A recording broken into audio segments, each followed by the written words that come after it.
if you were to have a data room in real time at all times, you're going to get a higher sales price. You're going to get a higher multiplier. What private equity is looking for is they're saying, okay, they got to love the brand. They got to love the unit economics. They got to love like the points of differentiation and the positioning and yada, yada, yada. But what they're really saying is like, is this person that we're going to roll over into this new deal, are they backable? Because once again, they have to make sure that if they're investing all this money, they have to keep that engine going. They have to build enterprise value in that company so they can flip it to the next guy. And they can't go back to the people that invested in their fund and say, hey, I'm sorry, we just backed a bad founder. That doesn't work. And so what's going to make you a better founder is knowing every single aspect of your business and having all of that in a data room at all times, in real time, always. Welcome to the Art of Franchise Marketing. Each episode takes a deep dive into the franchise space and explores how the biggest and best brands handle national branding, franchise development, employee recruitment, and localized marketing on a daily basis. This podcast is brought to you by Medsertive, a localized digital marketing partner for franchise networks. Medsertive's Madeleine talked shop with franchise executives to discuss what's working, what's not, and answers the question, what else can you be doing to excel at the art of franchise marketing?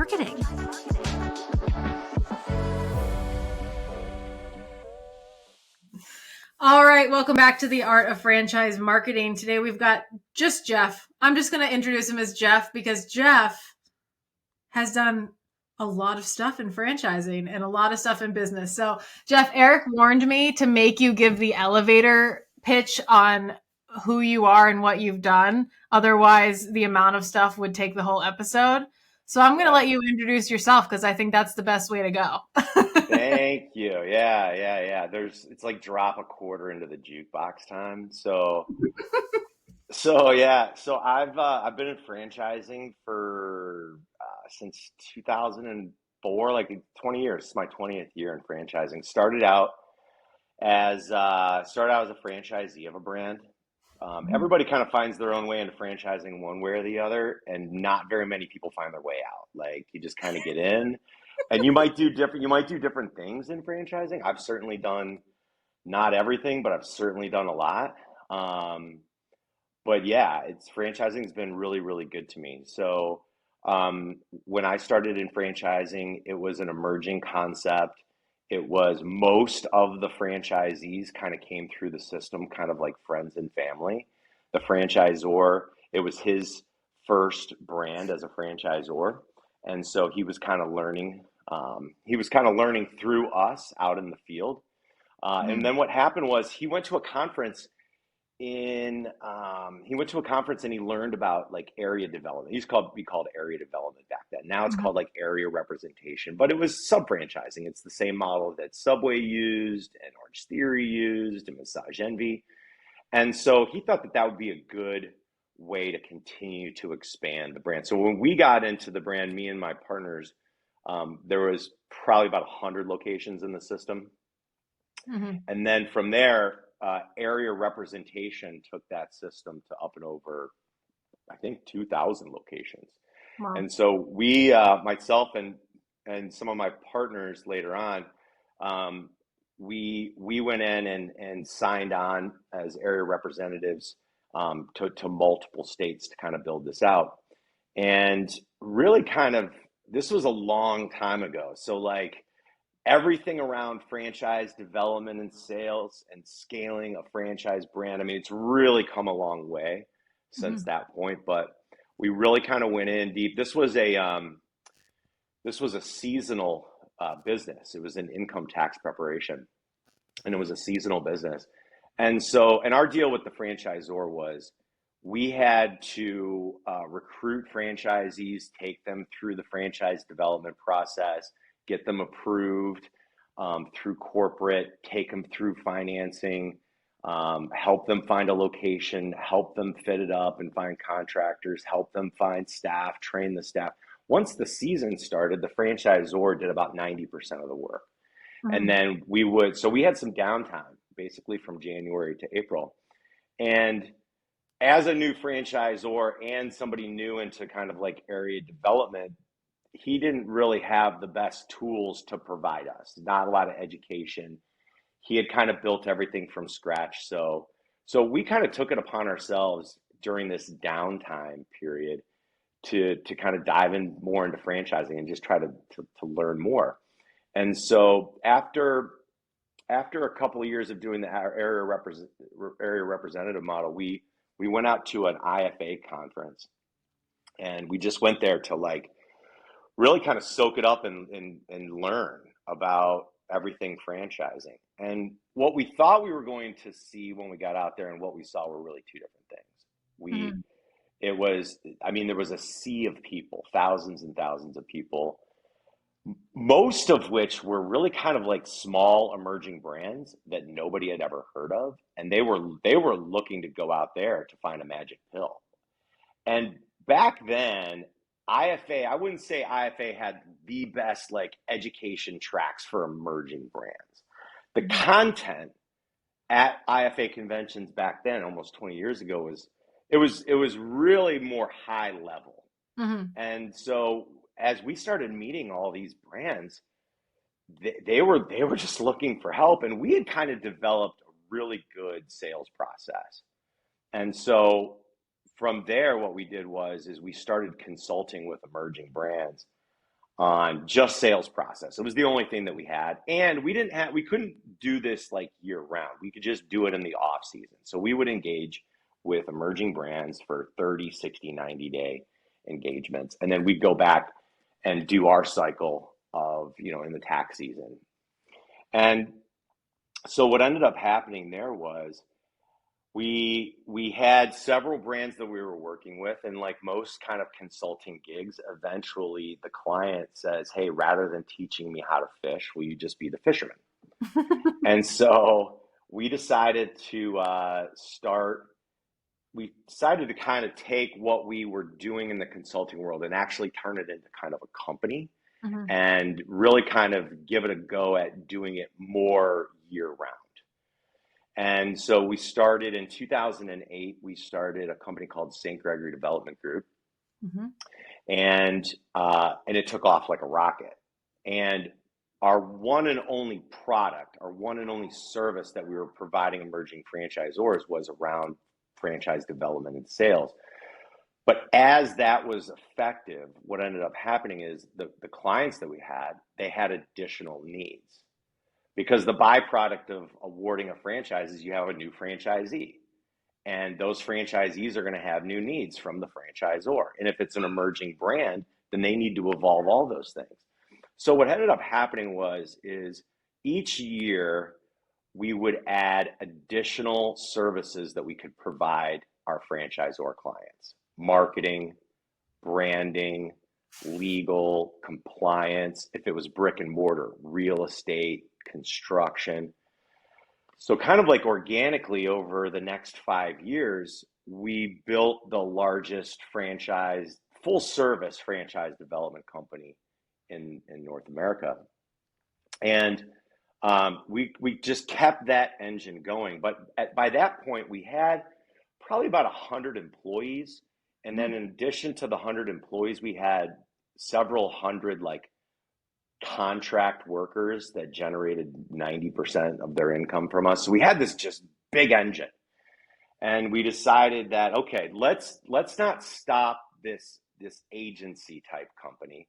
But in addition to that, let's start developing our own brands. Let's be a franchisor. Let's develop our own brands and plug them into the same engine that our clients have been plugging into for the last 5 years. And so then that took off. And what ended up happening was we had one brand that was ready to kind of spin off and go through a private equity process. And so we hired an investment banker and we walked that brand through a process. And when the private equity companies came around to look at this brand, they just kind of wanted to understand, like, how were you able to build this brand this fast? And how were you able to kind of build it out the way that you did? And we just kind of said, hey, look, this is the engine that we plugged it into. And so one by one, when they said, hey, we're interested in buying this brand, they said, what else do you have? And at that point, we had 22 other operating companies. And so we went through a process in 2017 where one of the largest private equity companies on the planet bought all 22 of our operating companies and or brands. And so that was pretty amazing. That kind of, I mean, it was pretty Sell one cool. when you can sell 22. It was, yeah, 23. It ended up being 23. It was that brand plus 22 other companies and brands. And it's hard enough to sell one company, Mm-hmm. but when you're selling 23 companies at the same time, like the level of due diligence on their end, just the time, the amount of time, money, and energy that you spend with attorneys and accounting firms. I mean, it's pretty taxing. So I kind of felt like at that point, I kind of felt like, wow, I've done it all. I've been a franchisee. I've been an area representative. I've built an agency that supports franchisors across 10 different categories. I've built my own brands. I've been a franchisor. I've taken brands and companies through a private equity process. And so, uh, so that was kind of like one long, that was kind of like the first book, so to speak, and those were the different chapters. But then kind of the next frontier was the private equity company that I sold to said, "Hey, why don't we start a fund and you can take as much money that we just gave you in that transaction, you can put it in the fund. Let's and you could be the CEO of the fund and let's go out and buy some brands and let's go build some stuff." And that was kind of, being on the seller side of a transaction to a private equity company, that's only 50%, right? Like Mm-hmm. I had we had done a lot of deals, but not necessarily like as a big investor with the brands. We were kind of, I mean, we structure them a certain way, but I felt like, okay, like this is, if I can get on the buy side and I can partner with a global private equity company and I can learn as much as I can from them, that's closing the loop. That was the real final frontier. And so from 2017 to all the way up until January of 2020, um, I I was a founder of a fund with a private equity company that went out and we bought, I don't know, 8 brands and built those up. And I was able to exit out of that about 2 months before COVID. And um, and so from there, what ended up happening was COVID happened. And so for the balance of 2020, I really just kind of spent a lot of time with family. And then I got the itch to say, okay, let's get back in here and let's kind of take everything that I've learned and let's go back to doing what we do best, which is just building brands, building enterprise value, building equity in brands. Like that's we there's a lot more to learn, but that's kind of, so I started a family office. I Mm-hmm. started a boutique private equity family office in 2021 and started adding some partners. I'm somebody that's good at like strategy and vision, but if for anybody out there that's kind of read like the book Traction, if you, that's only one piece of the puzzle. You have to have an integrator. So Yep. I have an awesome partner around operations and finance. Then Eric Van Horn, another one of my partners. He's incredible at content strategy, marketing, just reach. He's Mm-hmm. one of the most well-known people in franchising. Um, a big part of like growing a business is your human capital. It's your Mm-hmm. human resources. It's your talent. It's a talent game. Mm-hmm. And whether it's business or sports or any other facet of life, the team with the best talent usually wins. And Mm-hmm. so when you're building a brand and you're starting out with founders and kind of a shell of an organization, Mm-hmm. as that brand grows, you need to add to the leadership team. And Eric is just so connected. I mean, it's amazing. When one of our brands will need a director of marketing or a VP of ops, like he can do one post or he can call this person or that person. The next thing you know, we have 50 resumes for our brands to look at. Mm-hmm. And we think that that's a really, that's a really critical function. And then we have another partner that kind of leads up franchise sales and franchise development and sales for the brands. So we look at the business, we look at growing brands through franchising a lot different than, St. Gregory Development Group was what most people would call like as an FSO today, Sure. like a franchise sales organization. And yeah, that was a big function of what that company did. It did other things, marketing and branding and legal and compliance. It did all those other things. But at the end of the day, I mean, you could probably put that into the category of an FSO. Today with Front Street, what we're really looking at doing these are long-term partnerships. Mm-hmm. We've built Front Street around 5 different pillars. And with the core pillar being strategic advisory. Strategic advice. If you thought about like, hey, I have a brand today and I want to build it, and I want to build equity, and I want to build enterprise value. You're going to need to have a plan, right? But in addition to a plan, you're going to need access to capital. You're going to need to find really talented people to build an infrastructure around. You're going to have to find franchisees. You're going to have a great franchise development and sales process. Mm-hmm. You're going to have a go-to-market strategy. You're going to have a tried and true strategy around like how you launch a brand the right way. From launch, you got to get to traction fairly quickly.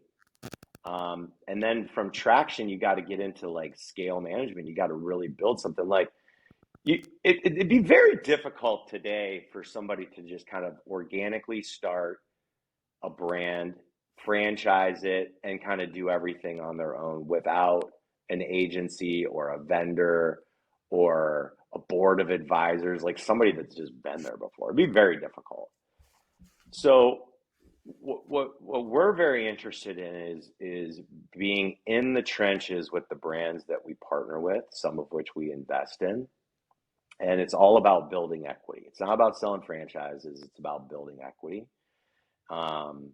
And it's about building equity the right way. It's about growing the right way. It's about being strategic about it.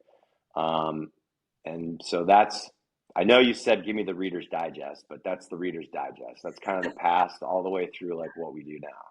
No, I admire that. And I think that we're similar in, we like to see, both sides of the story, if you will, when you're explaining the seller side and the buyer side. And I think that's super important because franchising itself is a cycle. And the more you can dig into each side's position, value add, takeaway, the better apt you're going to be to position yourself and your brand. Now, in terms of growing the right way. Obviously, you're bringing on advisors. I think that that's a crucial piece that a lot of franchisors are missing, or emerging franchisors are missing in the space.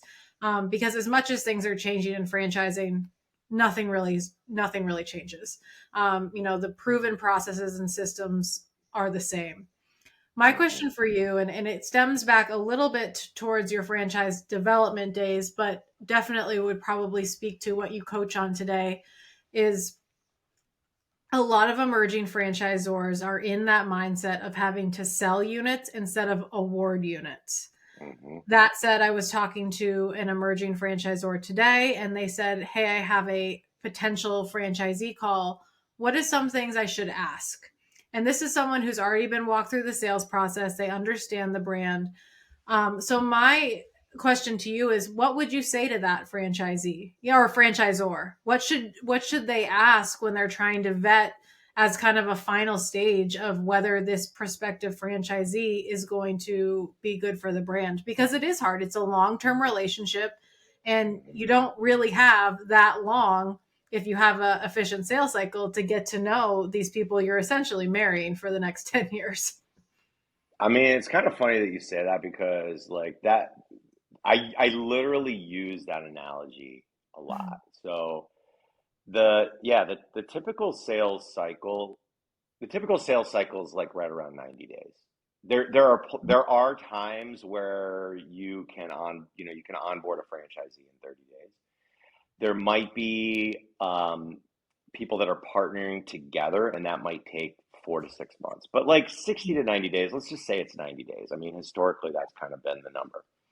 Most franchise agreements today are like 10 years, right? Mm-hmm. So it's like, okay, you've got plus or minus 90 days to make a critical decision to partner with somebody, and like you said, marry somebody, and hope that it's going to make it 10 years, right? Mm-hmm. So what can you do to increase the probability of success of making that happen? Because most courtships for marriage, right, are longer than 90 days. Like I would probably say the average. We should change the TLC show, like the 90-day fiance. It should be 90-day Yeah, franchisee. right. I mean, if you looked at relationships in general, and you talk about, okay, 90 days being the marriage point, like the courtship now is longer. It's got to be at least a year. Some people maybe it's 2 years, but 50% of those don't work out. Mm-hmm. So if you decrease that amount of time from a year to 2 years down to 90 days, like, is that going to increase the probability of success? So there's a few things that I can recommend to franchisors.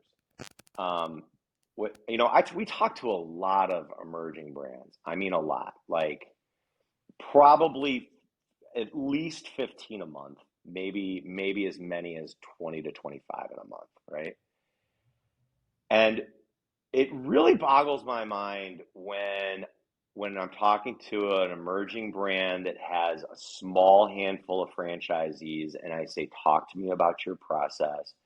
And I would probably say that 30% of them have onboarded franchisees that they've never met, like that they've never even met. And when I say, well, why is that? And the response is kind of always the same. It's kind of like, I didn't need to, right? Mm-hmm. And that's a big mistake, because you should want to, whether you needed to meet that person or not. The idea that you want to potentially partner with somebody in a legal contract and a franchise agreement for 10 years without ever meeting them to me is insane.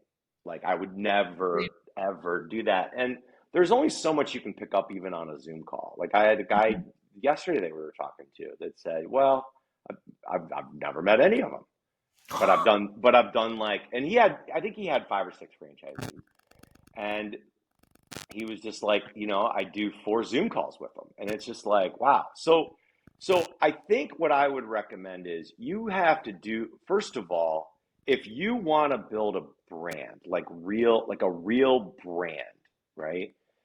Then you've got every single decision that you make has to pay homage to wanting to build the brand.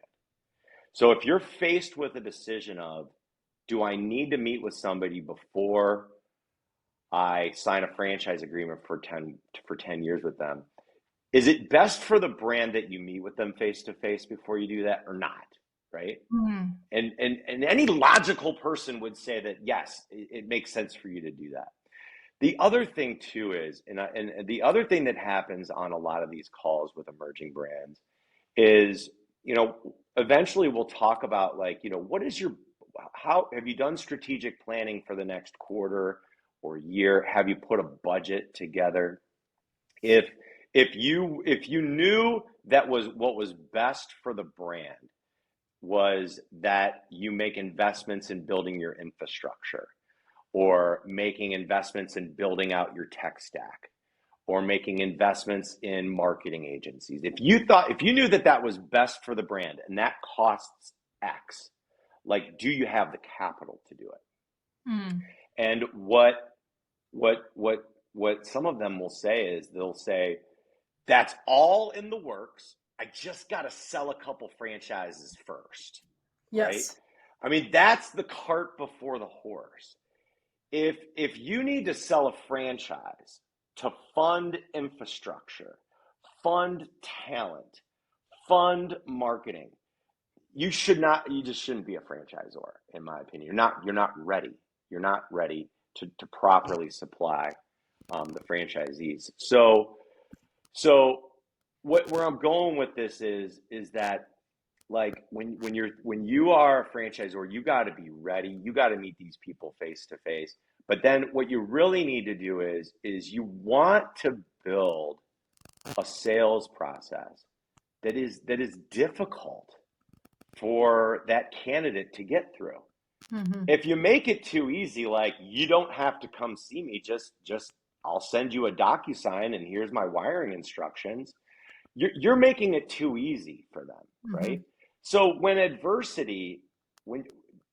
what I like about making a sales process really difficult is you're testing that candidate to see how resilient they're going to be, right? Mm-hmm. It's important to be able to say no to somebody in the sales process that they're going through, just to kind of see how they react to it.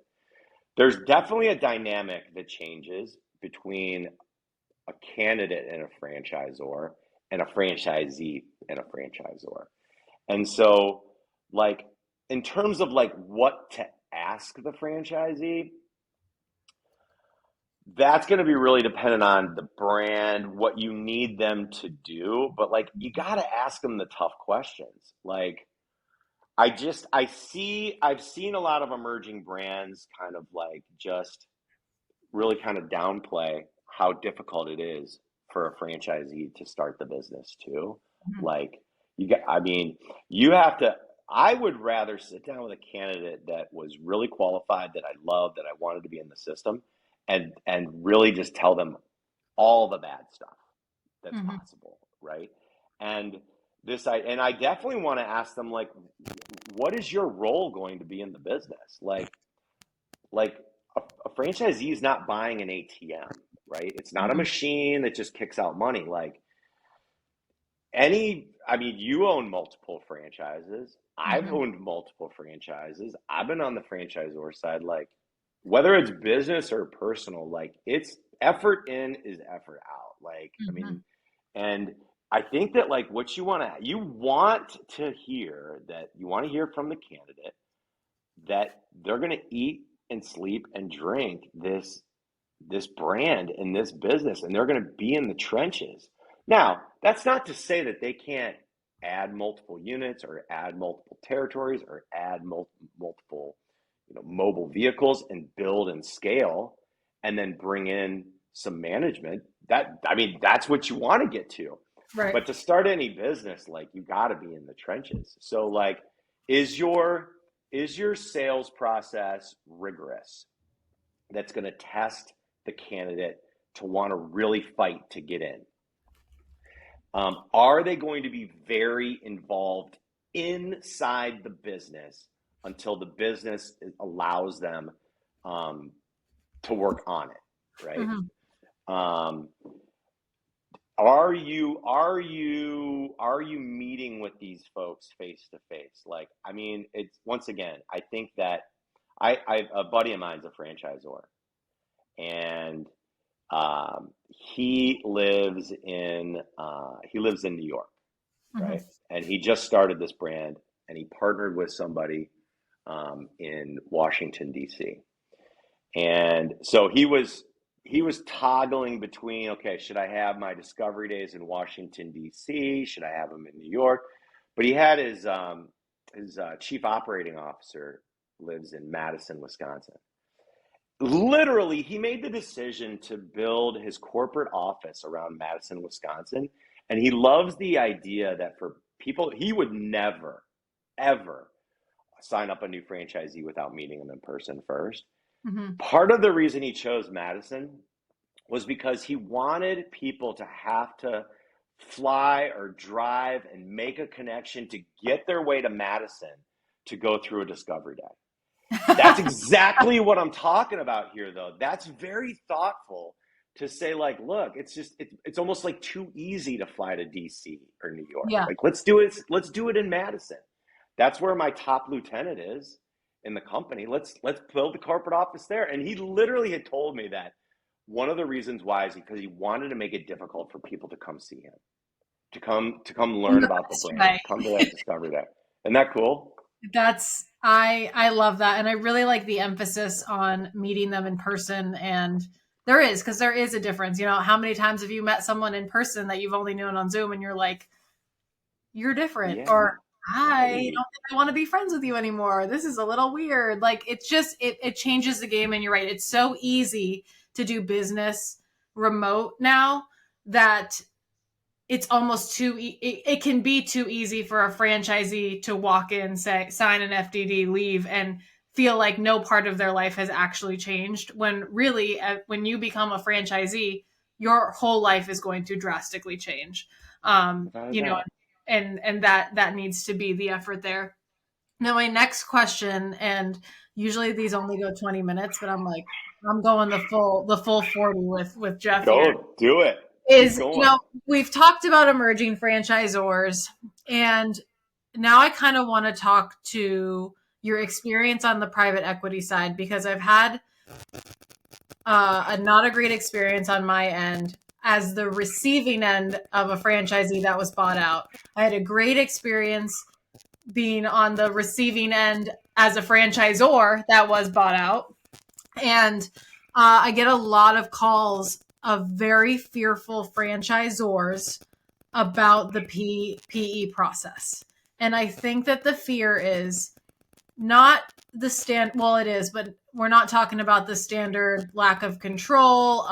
It's more around the unknown, more around the horror stories of, they came in, they bought us, and our franchisee growth stopped because they started stripping out support. They started cutting line items without realizing the importance that those had on their franchisees. So, as someone who's been through the process on both sides, and specifically as a buyer, can you speak to that, and kind of what the goals are for private equity? Because too many times we see they come in, they want to sell a lot of units. All of a sudden the support is diluted. They're using shared services, and it's starting to give private equity a bad name in the franchise space, when ideally we'd love for it to be not that way, because that's what everyone's end goal is. Someone comes in and they have a great exit, and that's that. So I think that I'm stuck between a rock and a hard place on how I advise, because I really haven't seen it sway to the positive more than just the opportunity of giving, or the ability that private equity is giving franchisors to be bought out. Outside of that, I don't know what other benefits there are, because I haven't really seen a lot of private equity investing into the brands outside of, I want to sell a lot of units and flip. And maybe that's just what it is. And that's Right. okay. But the franchisor needs to be aware of that going in. Because I've had talks with founders, as the last 2 weeks, that are in the process, and they are just not sleeping at night because they feel like they have to choose between the dream buyout and the livelihoods of their franchisees. Yes, I mean, going through the process, you're not gonna get a lot of sleep. I mean, the I think what you're yeah. So here's how I would respond to that is, I think that when you are a seller, you're dreaming. You're a dreamer, right? You've probably worked really hard to build a company and a brand for a really long time. And it's amazing that you can go through a process where somebody on the other side wants to pay a lot of money for your company, right? Mm-hmm. Like a lot, and that gets really, it's euphoric to a point. And the other dream is that, wow, like every private equity company is going to be growth oriented, and they think that everything that I've done is right, they're going to put tons of money on the balance sheet. They're going to say, go, go, go. Because in most cases, if you're a founder and you're selling equity for the first time, then almost in every single case, that private equity company is going to make you roll money into the new deal. They're going to want you to stay on board. Mm-hmm. I think where there's a lot of breakdowns between what the seller is thinking is going to happen after the process, and then that dream not happening is it's like the expectations were just not correct. You have to understand that a private equity company is an investor. They're an investor, right? They're thinking dollars and cents first and foremost. The other thing that you have to understand about private equity is, unless it's a family office, the money is not theirs. Mm-hmm. Somebody else's money, right? So they've put together a fund. They're an investor, but the pool of money came from investors, right? So they have to pay homage to those investors. They have to provide an exceptional return to those investors. Otherwise, the next time they want to go out and raise money, it's going to be more difficult, right? And so I think that a lot of times what founders are thinking is that this private equity company that invests in my business is literally going to be in the trenches with me day in and day out. And let's go keep building this thing.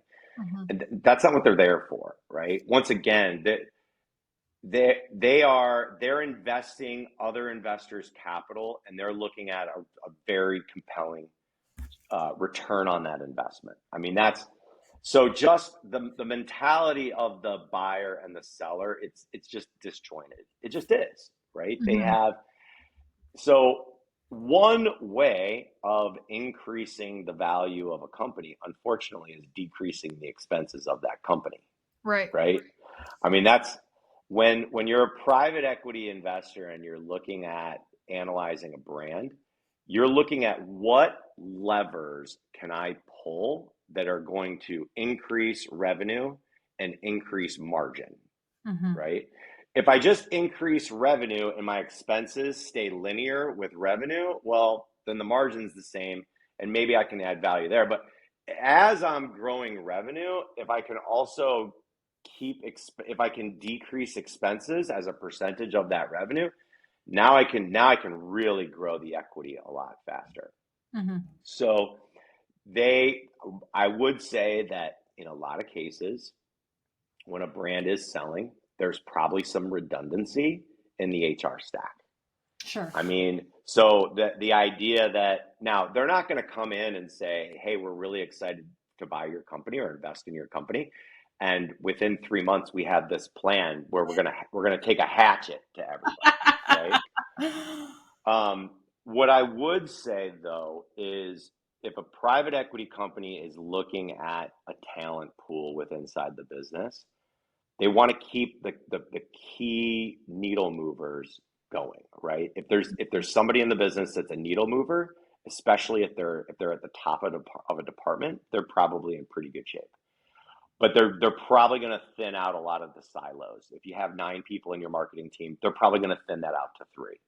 The reason is because they want to be very fluid. Now, I'm not saying they're all going to make the right decisions, but if they say, hey, okay, we got 9 people in the marketing department, what do all they do? There's probably some redundancy in there already. But then what they would like to do is that they believe, and I kind of believe this too, that it's very difficult in marketing to kind of have the jack of all trades, right? There are some people in marketing that are great at content creation. There's some that are great at execution. There's some that are great at campaigns, whatever it is. What a private equity company would say is like, hey, let's keep this, let's be more flexible here.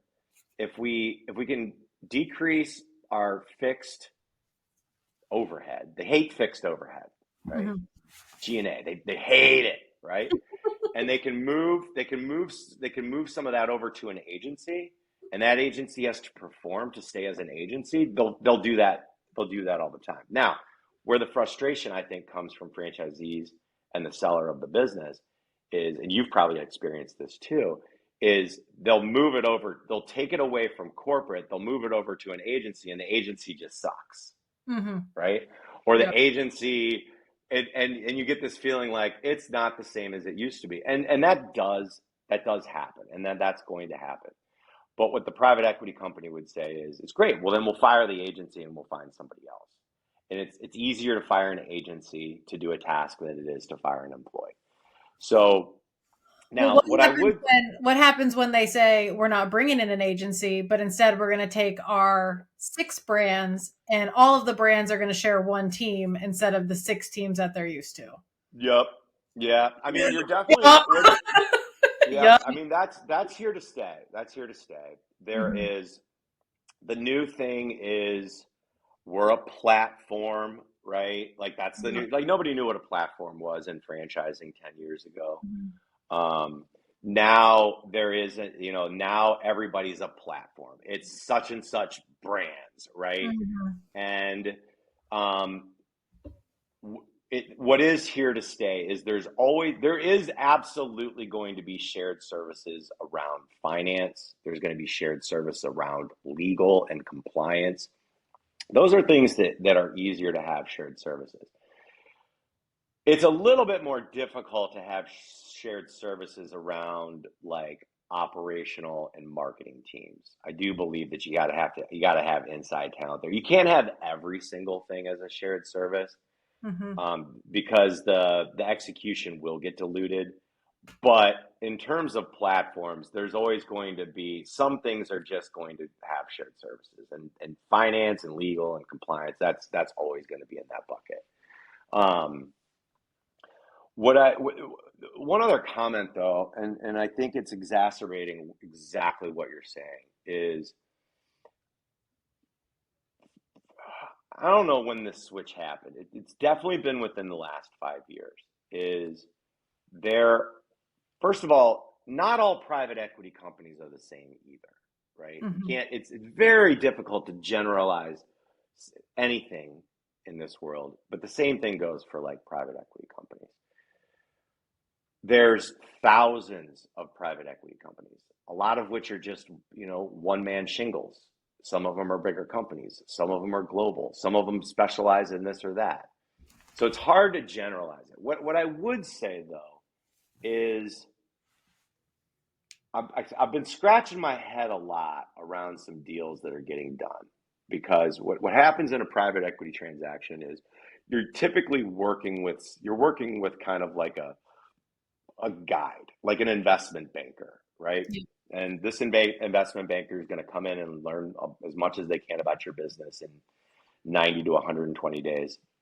And then what they're going to do is they're going to package you up, and they're going to send you out into the world of this sea of private equity companies. And it's basically like a deck, right? That talks about, hey, we've got this opportunity. This brand is on the market, and here are the fundamentals, and here's the finances, and here's the corporate team, and here's the history, and blah, blah, blah. And, we see these every single week. And the stuff that I'm seeing that's going around right now, these businesses just are too green to be selling. What I'm seeing on the other side though is deals are getting done. I'm seeing company like private equity companies coming in really, really early. I don't think that they really, a lot of these deals that are getting done, I really don't know if these private equity companies really know what they're getting. And so they get excited. And, look, an investment banker's role is to get these private equity companies, get them all stirred up, and let them know that there's lots of people coming after, this one bullseye. There's lots of arrows going at this one bullseye, and they're trying to get the buyers to have FOMO. They don't want, fear of missing out. And so I think what happens, where some of these post-transaction things are happening that you're commenting on, is because I don't know if the private equity investor really knew what they were getting into. They got really excited maybe about how many units were sold versus open. They only had a very small sample set of operating units that have been operating for just a couple of years versus real mature. And so I think that I know for a fact that, some of the deals that were done over the last few years where the original seller is now super frustrated, or the franchisees are super frustrated. It's because the investor probably came in too early and then got in the trenches eventually and realized, holy cow, like we didn't analyze this or that the right way. And so they make it like an overcorrection. It's like, we gotta strip this thing down to the studs and rebuild it. And I think that's where you're seeing a lot of what you described. It's the sellers are motivated. It's not, or the sellers of the brand. I'm not putting it all in their plate. I wish there's a sense of like, it's almost like a sense of greed out there that like the seller wants to sell so bad, right? That maybe the terms in the contract aren't the best, or maybe they wanted to sell so fast that they sold too early. Yeah. And then on the other side, the buyer maybe has FOMO, or the buyer likes the category. Maybe they just say, hey, we want to be in this, we want to be in home services, or we want to be in med spa, or we want to be in whatever. And they like the category so much, and they're building a platform that they need a brand that represents this part of this category to fit in. And so rather than really maybe looking at 10 different companies as one to pick, maybe they jump at the first one they see because they just want to add it. They want to add, they want to put another notch on the chalkboard. So I think there's a lot of that tension now. It's the sellers are selling too early, the buyers are buying too early, and everybody's like, holy cow, what we thought was going to happen didn't happen. So we need to make some we need to pivot. I think you hit it on the head, and I really appreciate hearing your stop trying to make investment companies, private equity companies, something they're not. And that's so easy for me to lose sight of because I'm in franchising where everyone wants to do what's best for everyone. And not to say that, private equity is not, but they're, like you said, they're the dollars and cents people. They're not the relationship people. And it's really great to have someone bring that back into frame of like, this is their job and they're doing their job. And also it's not their money. It's, their investors' money. No. I think a lot of people lose sight of that as well, it's very similar in even a small business where your employees think, the boss is this huge gazillionaire and he's just not paying us enough. That's always the narrative. I guess my last question would be though, because this train is moving and it's moving fast, what would your advice be to founders who are in the process of selling? What is the best way that they can equip their brand, equip their team, or prepare for when private equity comes and takes over? And even with, the best of the best out there, their changes are going to be happening. And I think mostly people are concerned about, protecting their people. So what is your advice to do just that for them? If there is anything they can do. There's a lot that they can do.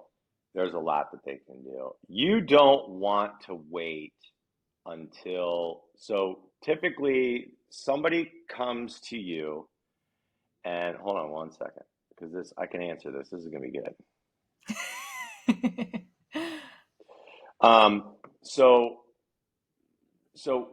when somebody's going to go through a process, they're typically going to have an advisor. It could be an attorney that knows M&A. It probably should be an investment banker, right? And so the investment banker is going to come to them and learn about their business for like 90 days. And they don't get paid to do that, right? They have to, so they're doing all of that. They're doing all of that in hopes of taking it through a process and exiting, right? So they're going to come on and they're going to come in and they're going to ask for this, and they're going to put it together and then they're going to take it to market. And then there's a process of kind of whittling down the private equity companies. And eventually there's like an LOI and somebody's interested in making a deal, right? You do not want that private equity company dictating like all the things that they need.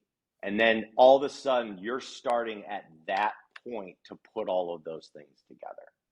Like when you go to an investment banker, they're going to ask you for a lot of things and they're going to put that in a container. And that container is called a data room. And then they're going to go out and they're going to share your brand with other people. And they're going to whittle that number down to call it 10. And they're going to give those 10 private equity investors access to the data room. If you are building your brand now, you need a data room in real time.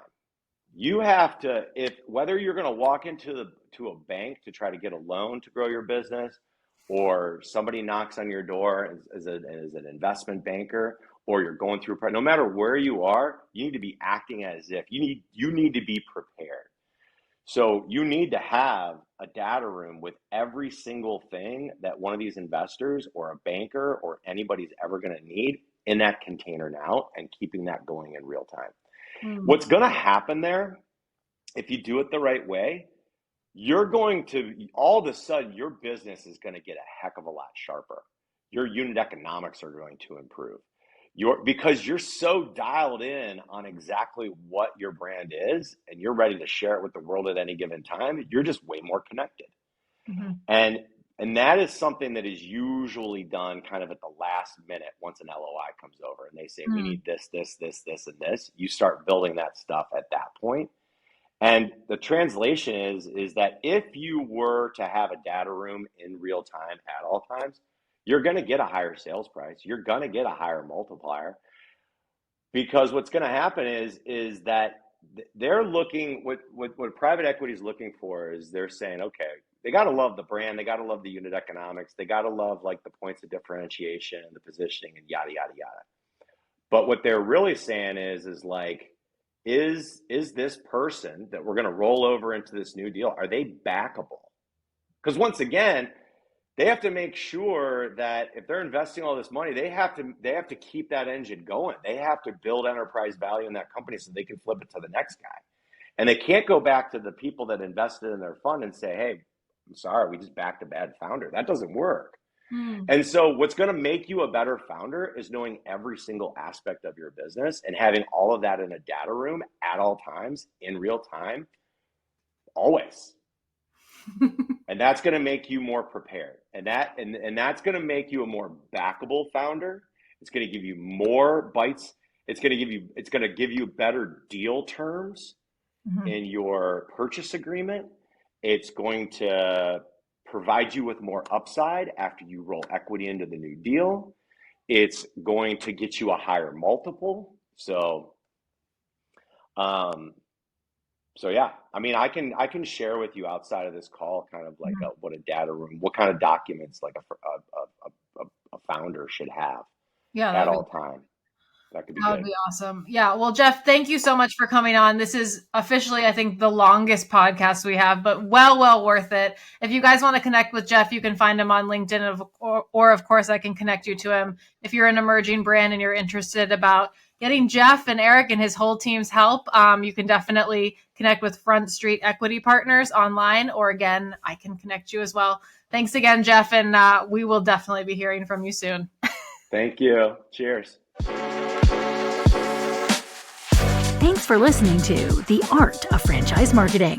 This show is brought to you by NetCertive. We help franchise brands and multi-location businesses run localized digital marketing at scale. To learn more, visit netcertive.com.